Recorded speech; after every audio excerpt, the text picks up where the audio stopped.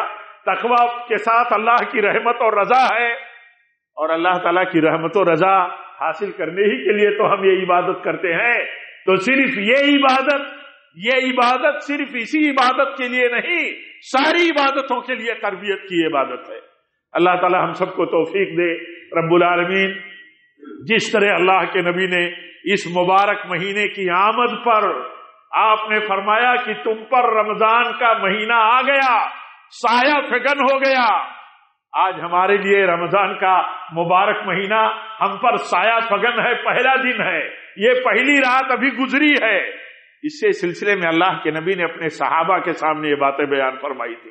آپ نے فرمایا تھا کہ اس مہینے کا روزہ فرض ہے، اس مہینے میں اللہ تعالیٰ نے جنت کے دروازے، آسمان کے دروازے کھول رکھے ہیں، جہنم کے دروازے بند کر دیے، بھلائی کے لالچی آگے آ جاؤ، منادی اللہ کی طرف سے ہوتی ہے۔